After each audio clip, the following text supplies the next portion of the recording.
विधानसभेची निवडणूक पार पडल्यानंतर आता मुंबई महापालिकेच्या निवडणुकीची चर्चा जोरदार सुरू झाली। विधानसभेला घवघवीत यश मिळाल्यामुळे आता संधी साधून महायुती लवकरात लवकर निवडणूक घेईल अशी शक्यता वर्तवली जाते आणि त्यासाठी भाजपच्या बैठकांचं सत्र सुरू झालेलं आहे। पाहूया या रिपोर्टमध्ये।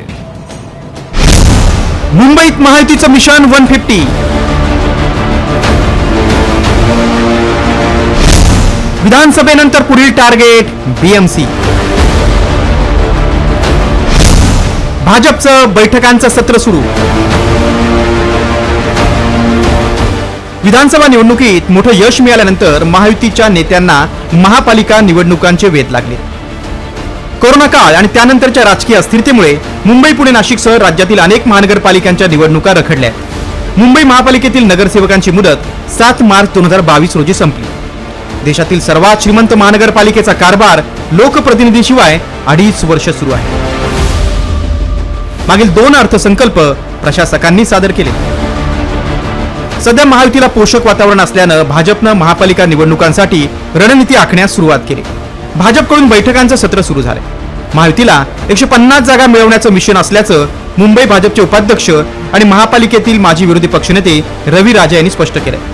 भाजपच्या माजी नगरसेवकांची विविध कामं जास्तीत जास्त मुंबईकरांपर्यंत पोहोचवण्यासाठीही प्रयत्न केले जाणार आहेत। त्यासाठीही नियोजन सुरू आहे।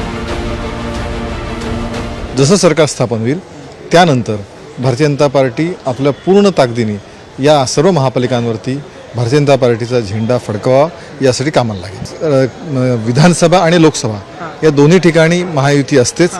स्थानिक स्तरावरती ज्या पद्धतीने प्रत्येकजण एकत्र बसतात आणि त्या ठिकाणी निर्णय करतात। वॉर्ड स्तरावर नगरसेवक नसल्यानं कामांना गती मिळत नाही अशी तक्रार करत महापालिका निवडणुका घेण्याची मागणी लोकप्रतिनिधींकडून सातत्यानं होते। शिंदेच्या शिवसेनेनं मात्र अद्याप महापालिकेसाठी रणनीती जाहीर केलेली नाही। नवीन सरकार, मंत्रिमंडळ अशी राज्याची घडी बसल्यानंतरच महापालिका निवडणुकांच्या रणनीतीचा विचार केला जाईल असं शिंदे गटानं स्पष्ट केलं।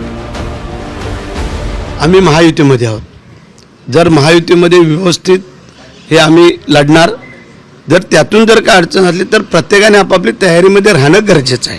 जेव्हा महायुतीमध्ये ज्या सीटच्या वाटप व्यवस्थित झालं तर कोणाला असं नको आहे की वेगळं लढणं, परंतु प्रत्येकाने आपापल्या तयारीत का राहू नये हा मुद्दा आहे। तत्कालीन महाविकास आघाडी सरकारनं मुंबईतील प्रभागांची संख्या 227 वरून 236 करण्याचा निर्णय घेतला होता। उच्च न्यायालयानं मात्र 227 प्रभाग संख्या कायम ठेवली। सुमारे 60,000 कोटींचा अर्थसंकल्प असलेली बीएमसी ताब्यात घेण्यासाठी भाजप सज्ज झालाय। गेल्या अनेक वर्षांपासून शिवसेनेचे म्हणजेच ठाकरेंचं वर्चस्व बीएमसीवर राहिलंय। शिवसेनेतल्या बंडानंतर विधानसभेला उद्धव ठाकरेंना अपयशाचा सामना करावा लागला। आता महापालिकेतही ठाकरेंना धोबीपछाड देण्यासाठी शिंदे फडणवीस सज्ज झालेत। ब्युरो रिपोर्ट, साम टीव्ही।